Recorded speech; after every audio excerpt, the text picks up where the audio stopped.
Hello student, good morning. देखिए, हमारा जो टॉपिक था एनिमल फिजियोलॉजी का वो कंप्लीट हो चुका है। एंड जो सेकंड लेसन है सिलेबस के अकॉर्डिंग वो कंप्लीट हो चुका। अगला जो हमारा टॉपिक है यदि उसकी बात करें वो जेनेटिक्स से है, या फिर कहीं जो थर्ड लेसन है, थर्ड जो चैप्टर है हम उसका डिस्कस करेंगे और उसमें जेनेटिक्स का पार्ट आएगा। अब देखिए, जो जेनेटिक्स है इस जेनेटिक्स की हम डेफिनेशन है, जेनेटिक्स से रिलेटेड रूल्स हैं, जेनेटिक करेक्टर हैं, उनकी हेरिडिटी कैसे है, ये सब पार्ट जो है इस लेसन में आएंगे। तो यहाँ पर हम बात करें कि जो जेनेटिक्स है, सबसे पहले जेनेटिक्स का मीनिंग क्या रहेगा, उसकी डेफिनेशन क्या रहेगी।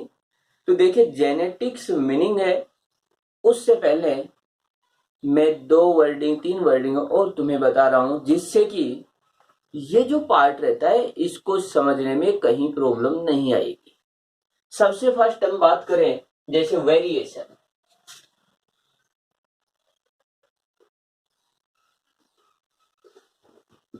वेरिएशन है। सेकंड जो पार्ट है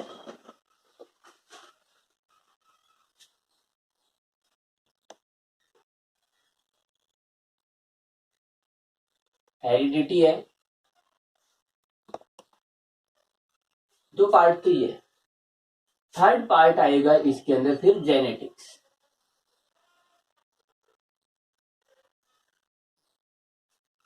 ये थ्री डेफिनेशन है जिनके बारे में हम डिस्कस करेंगे। लेकिन इन डेफिनेशन से पहले हम बात करें तो वो है जेनेटिक करेक्टर।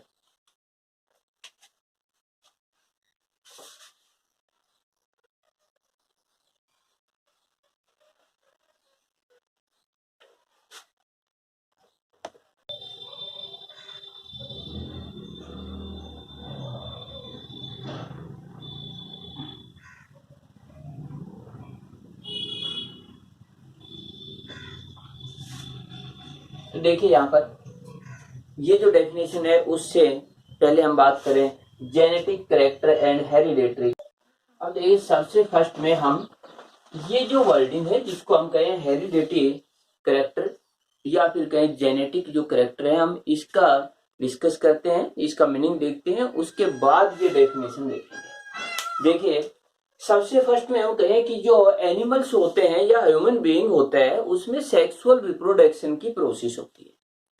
सेक्सुअल रिप्रोडक्शन की जो प्रोसेस होती है उस प्रोसेस में male and female gametes fuse होते हैं, जिनसे जाइगोट और उस जाइगोट से एम्ब्रियो, एम्ब्रियो से अडल्ट बनता है, अडल्ट फिर सेक्सुअल रिप्रोडक्शन की प्रोसेस करता है।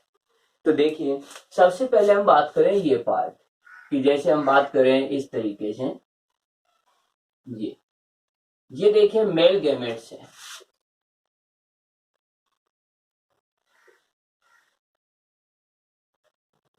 सेकंड पार्ट यदि हम बात करें ये फीमेल गैमेट।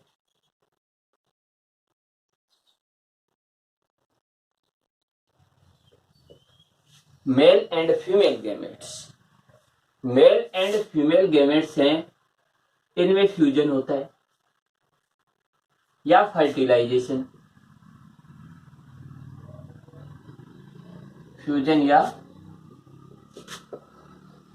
फर्टिलाइजेशन, ये प्रोसेस होती है कि एक मेल गैमेट्स एक फीमेल गैमेट्स से अटैच हो जाता है, फ्यूज हो जाता है, और जैसे ही ये फ्यूज होता है तो इसके बाद हम बात करें एक ये सेल बनती है 2n। देखिए n n हैप्लॉइड इधर से, हैप्लॉइड इधर से, ये हो जाता है डिप्लॉइड 2n। और ये जो फर्स्ट सेल है इस फर्स्ट सेल को बोलते हैं जाइगोट।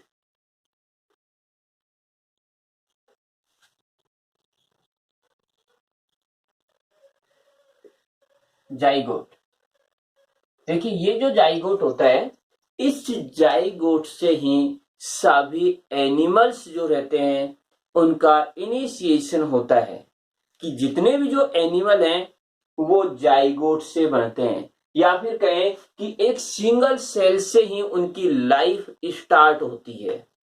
तो तो यहां पर बात करें ये सिंगल सेल कैसे बनी थी, मेल एंड फीमेल गैमेट्स के फर्टिलाइजेशन से जाइगोट का फॉर्मेशन, और जाइगोट से हम बात करें एक एम्ब्रियो बनता है।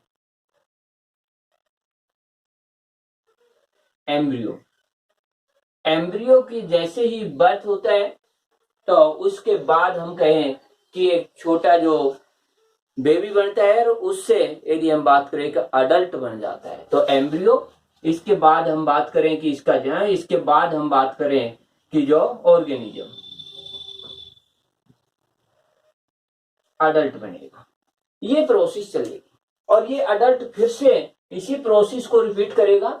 यदि मेल बनता है तो मेल गैमेट्स बनाएगा, यदि फीमेल बनता है तो फीमेल गैमेट्स बनाएगा। यानी अडल्ट जो है वो मेल या फीमेल में से कौन बनता है वही प्रोसेस करेगा। फीमेल बनेगा तो फीमेल गैमेट्स बनाएगा, यदि वह मेल बनता है तो मेल गैमेट्स बनाएगा। उसके बाद एक मेल एंड फीमेल में फिर से फ्यूजन या मीटिंग होगी, इसके बाद मीटिंग से फिर वही जाइगोट बनेगा और फिर उससे ऑफ स्पेयरिंग बनेगी। तो इस प्रकार एक साइक्लिक फॉर्म में जो ऑर्गेनिज्म रहते हैं वो चलते रहते हैं, या फिर कहें उनके अंदर generation to generation offspring produce होती रहती है। अब यहां पर देखिए कि ये जो पार्ट है ये एम्ब्रियो बना, या फिर कहें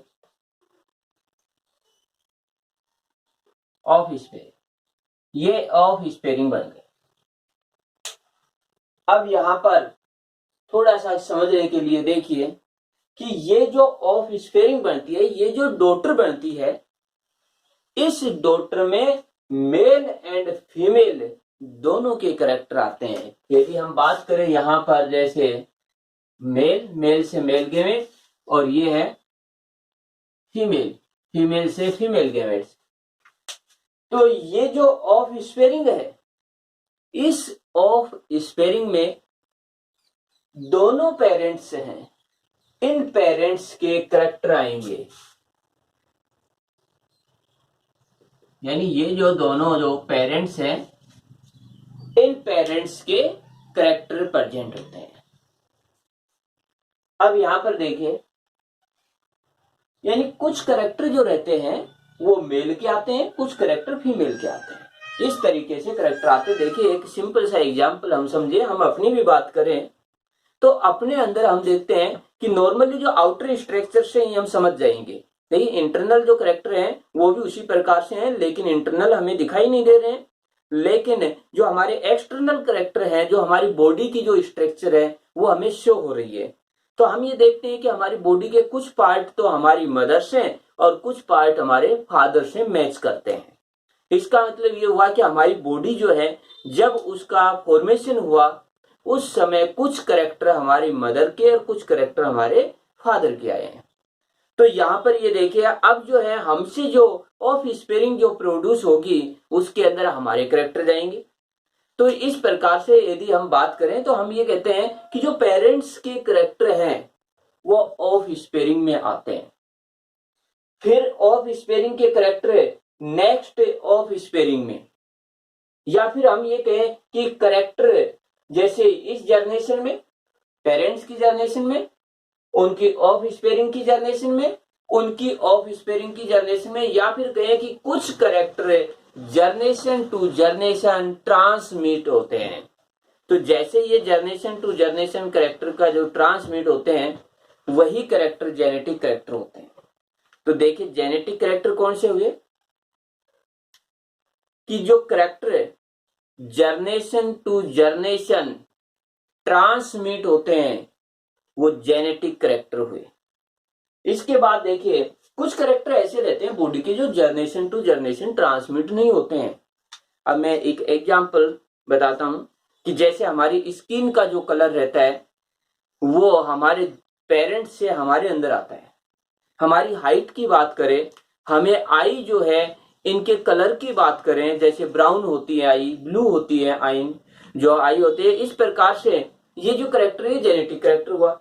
लेकिन यदि हम बात करें कि हमारे जो पेरेंट्स होते हैं उन पेरेंट्स जो हैं उनके यदि कहीं पर ये कहें कि वे हाथ या पैर के अंदर कहीं पर चोट आ जाती है या फिर कहीं कट जाते हैं तो वो जेनेटिक नहीं होते हैं, जो ऑफ स्पेयरिंग या संतान में नहीं जा पाते हैं। तो ये जो करेक्टर जो हम ये कहें कि जो जनरेशन टू जनरेशन ट्रांसमिट हुए जेनेटिक करेक्टर है, और जो जनरेशन टू जनरेशन ट्रांसमिट नहीं हुए वो जेनेटिक करेक्टर नहीं होते हैं, वो होते हैं सोमेटिक करेक्टर। तो सोमेटिक करेक्टर कभी भी अगली जनरेशन या नेक्स्ट जनरेशन में नहीं जाएंगे, केवल जेनेटिक करेक्टर ही नेक्स्ट जनरेशन में जाते हैं। तो ये तो पार्ट था हमारा कि जेनेटिक करेक्टर क्या होते हैं।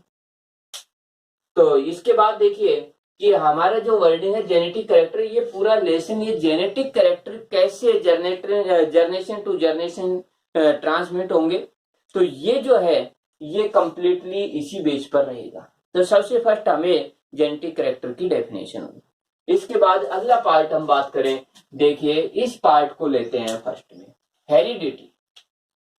ये पार्ट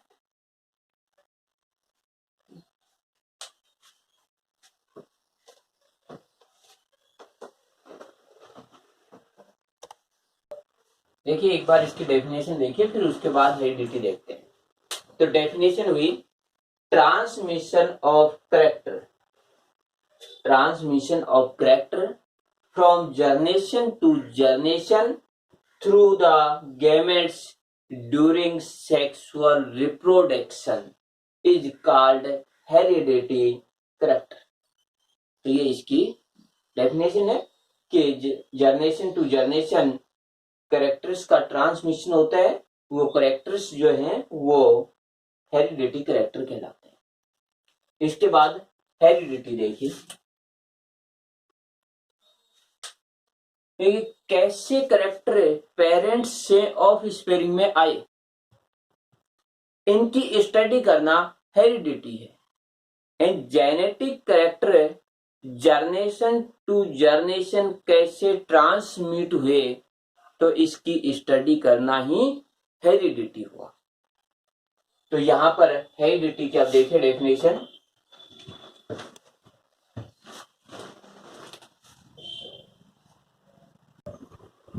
देखिए हेरिडिटी की बात करें तो study of transmission and control, study of transmission and control of genetic character in parents two of sparing.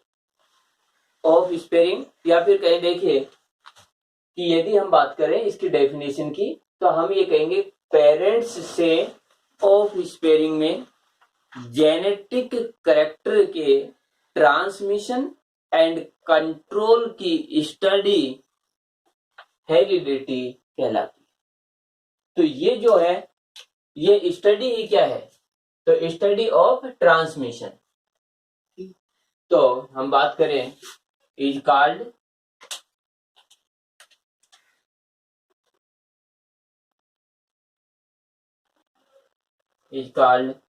Heredity. देखिए ये पार्ट कम। तो यदि हम इसकी बात करें तो सीधा साथ यही हुआ कि जेनेटिक करेक्टर का पेरेंट से जो ऑफ स्पेयरिंग होती है उसमें जो ट्रांसमिशन हो या फिर उसका कंट्रोल हो, इसकी स्टडी होता है हेरिडिटी। अब इसके बाद हम ये पॉइंट देखते हैं वेरिएशन, कि वेरिएशन क्या है। देखिए हमने ये कहा कि जो पेरेंट्स हैं उनसे ऑफ स्पेयरिंग प्रोड्यूस होती है, बट ऑफ स्पेयरिंग कभी भी पेरेंट्स की कॉपी नहीं होते। देखिए जो पेरेंट्स हैं उनसे जो ऑफ स्पेयरिंग जो प्रोड्यूस हुई है या नेक्स्ट जनरेशन जो प्रोड्यूस हुई है, उस नेक्स्ट जनरेशन की जो ऑफ स्पेयरिंग है वो कभी भी पेरेंट्स के बिल्कुल सेम कॉपी नहीं होती है, कुछ डिफरेंस होता है। यानी बिल्कुल जनक एंड उनकी डॉटर जो रहती है या उनकी ऑफ स्पेयरिंग होती है, बिल्कुल एक दूसरे की कॉपी नहीं होती है। तो हम ये कहें कि उसमें कुछ डिफरेंस आए, कुछ करेक्टर हैं वो ऑफ स्पेयरिंग में पेरेंट्स से डिफरेंट है, कुछ अलग करेक्टर हैं, और ये जो डिफरेंट करेक्टर होते हैं इन्हें कहते हैं वेरिएशन। तो वेरिएशन के अंदर कहें कि जो पेरेंट्स हैं ऑफ स्पेयरिंग में जो डिफरेंस करेक्टर जो प्रोड्यूस हुए हैं उन डिफरेंस करेक्टर को ही हम वेरिएशन कहते हैं। तो अब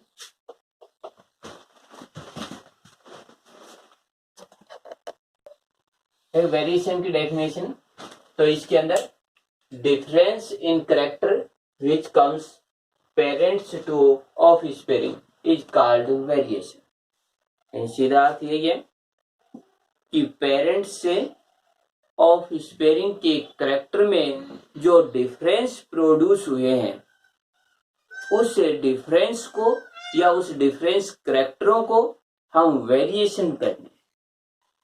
अब देखिए ये जो दोनों पार्ट थे वेरिएशन एंड हेरिडिटी, तो ये डेफिनेशन हुई कि वेरिएशन एंड हेरिडिटी। अब जो नेक्स्ट पार्ट है, अब हम बात करते हैं इसकी जेनेटिक्स की, इस पार्ट।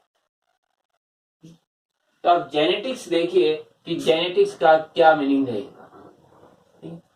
यदि हम इन दोनों को एक साथ जोड़, यानी हेरिडिटी एंड वेरिएशन, यानी हेरिडिटी एंड वेरिएशन का यदि एक साथ स्टडी करें हम, तो उसको हम जेनेटिक्स बोलते हैं। हेरिडिटी एंड वेरिएशन की यदि एक साथ स्टडी करें तो वो क्या हुआ, जेनेटिक्स। तो हम इसको ये भी कह सकते हैं कि देखिए कि जेनेटिक्स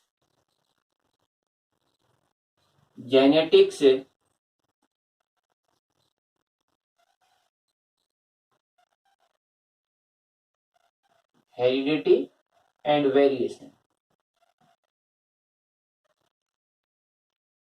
ये हुआ।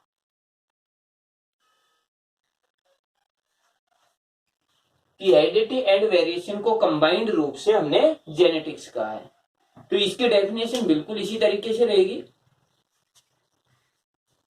देखिए हेरिडिटी का तो क्या अर्थ था, हेरिडिटी का मीनिंग क्या था कि genetic character generation to generation कैसे ट्रांसमिट हो रहे हैं और कंट्रोल हो रहे हैं, उनकी स्टडी। एंड पेरेंट्स से ऑफ स्पेयरिंग में जो करेक्टर में जो डिफरेंस आया है वो वेरिएशन, तो इनकी स्टडी एक साथ करें वही जेनेटिक्स हुआ। तो study of heredity and variation, study of heredity and variation is called genetics. यदि हम इसकी डीपली डेफिनेशन लिखें या इनको एक साथ लिखें तो हम क्या लिखेंगे कि देखिए study of heredity and variation. तो हेरिडिटी की डेफिनेशन लिखेंगे ये और वेरिएशन की डेफिनेशन लिखेंगे ये। तो हेरिडिटी एंड वेरिएशन इन दोनों की डेफिनेशन को एक साथ करेंगे तो वही डेफिनेशन जेनेटिक्स की हो जाएगी। तो हम इस तरीके से भी इन दोनों को एक साथ लिख सकते हैं कि study of transmission and control of genetic character in parents two of sparing and difference in character which comes parents two of sparing is called genetics. यानी इन दोनों को एक साथ ऐड कर देना है ये। और सिंपल यदि इनके डिफरेंस को ध्यान में दे तो हम ये कहें हेरिडिटी एंड वेरिएशन दोनों की स्टडी जेनेटिक्स है। तो देखिए ये जो वर्डिंग है इसके अंदर काफी कंफ्यूज होते हैं कि यदि एग्जाम में जेनेटिक्स पूछते हैं तो जेनेटिक्स के लिए हमें वेरिएशन एंड हेरिडिटी दोनों को कंबाइंड रूप से लिखना होता है, और यदि हेरिडिटी तो उस समय वेरिएशन वर्डिंग यूज में नहीं लेंगे। तो ये काफी कंफ्यूज हो जाते हैं कि एग्जाम के अंदर हमारे जो क्वेश्चन आया वो हेरिडिटी आया या जेनेटिक्स आया। तो दोनों के अंदर विशेष रूप से यहाँ पर यदि हम बात करें डिफरेंस या वेरिएशन नहीं होगा, जबकि जेनेटिक्स में ये दोनों कंबाइंड रहेंगे कि हेरिडिटी एंड वेरिएशन दोनों को एक साथ यूज में लेंगे। तो ये है जेनेटिक्स का। अब देखिए हम बात करें जो जेनेटिक्स है, जेनेटिक्स से जो वर्ड है वो सबसे पहले बेटसन ने यूज किया था। तो जेनेटिक्स वर्ड यूज किसने किया,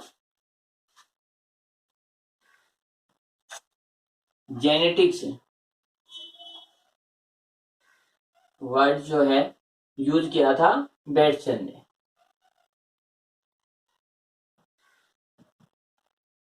बेटसन बेटसन। तो बेटसन ने जेनेटिक्स वर्ड है उसको यूज किया।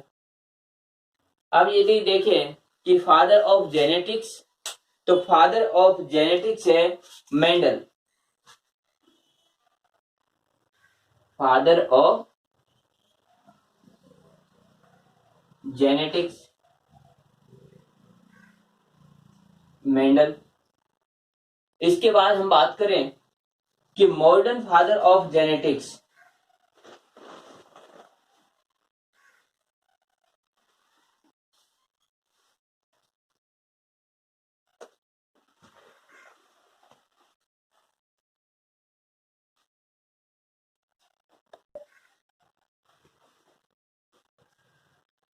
देखिए 3 वर्डिंग है कि जेनेटिक्स वर्ड जो है वो बेटसन ने दिया। इसके बाद father of genetics Gregor Johan Mendel. इसके बाद modern father of genetics Bateson है। और जेनेटिक्स जो वर्ड है, ये जेनेटिक्स वर्ड जीन से प्रोड्यूस हुआ है।